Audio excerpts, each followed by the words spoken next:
Assalamualaikum dan hai semua. Hari ini saya, Cikgu Nabila, akan berkongsi berkenaan dengan bagaimana kita nak mengadakan pembelajaran interaktif dengan kuisis interaktif video. Jom sama-sama kita belajar macam mana nak buat menggunakan kuisis interaktif video. So, ini adalah paparan kuisis cikgu. Sekarang ni kita nak create. Tekan create. Kalau cikgu-cikgu perasan di sini, kita ada pelbagai jenis bahan yang kita boleh create. Hari ini kita akan pergi ke interactive video. Okay. Nak search Quizzes library pun boleh. Nak guna YouTube video boleh ataupun upload. Quizzes library ni banyak kalau bahan-bahan yang dalam bahasa Inggeris. Ada juga bahasa Melayu tetapi tidak banyak. Hari ini saya nak tunjuk macam mana nak guna daripada YouTube.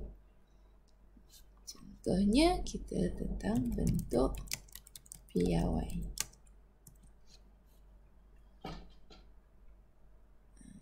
Katakanlah kita dah tengok, okey, ada beberapa video daripada sini. Kita ambil yang sini. Kalau cikgu rasa video ni sangat panjang, cikgu boleh trim video. Kita ambil hanya sebahagian sahaja daripada video yang panjang ini.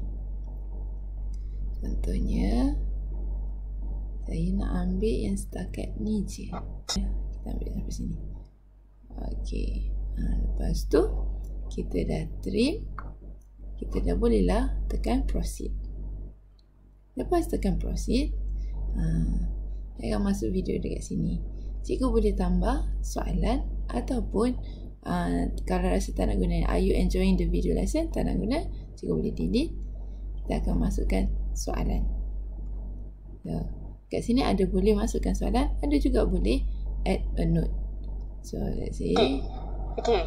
Tengok kepada nombor-nombor ini, okay, 645, 700 dan 35,000. Okey, bila cikgu cakap peraturan pertama, okey, semua digit bukan sifat ialah angka bererti. Okay, semua digit bukan sifat ialah angka bererti. So tengok, sini. 645 bukan sifat. Maksudnya semuanya adalah angka bererti. So dekat sini kita ada 3 angka bererti. Bererti. Okey, how about this one? Tengok pula. So digit yang bukan sifat sahaja. So hanya 7 sahaja. So di sini ada 1 angka bererti. Okey, 35,000. Lepas tu kita nak soalan. Dan kita 5. boleh buat pelbagai jenis soalan dekat sini. Okey, so saya buat satu ni. Semua digit bukan okay, multiple question. Kita buat tambahan soalan. Adakah okey, tentukan angka bererti bagi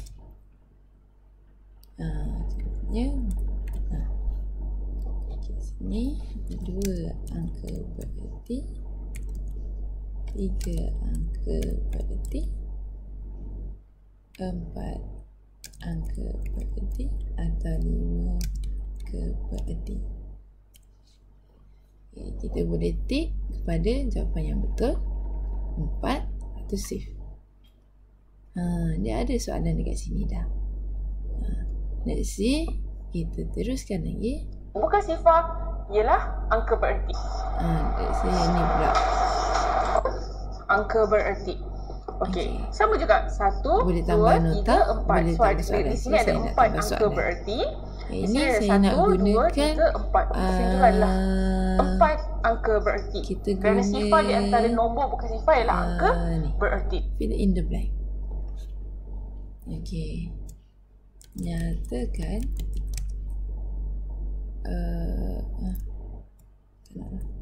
okey, nyatakan adakah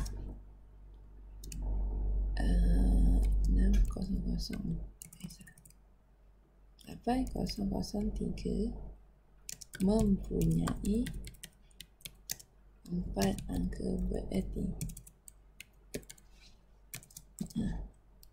Okey, jawapan yang perlu murid jawab, kita bagi ya. Okey, itu save.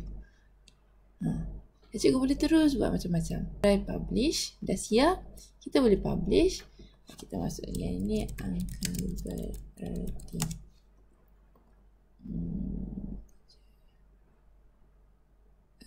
Lapan. Okay. Ni.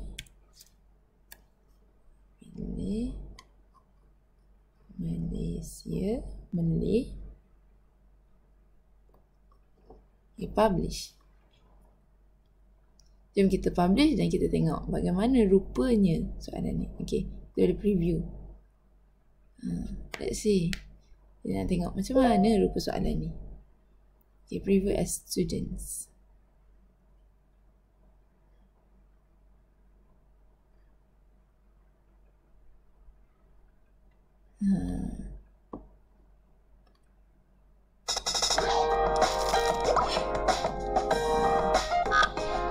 Soalan ni tidak boleh dilajukan lah, tapi kita kena tunggu bentuk piawai sebagai introduction dalam bab bentuk bukan sifat sahaja.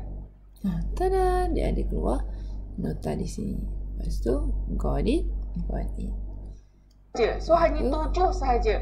So di sini ada 1 angka bererti.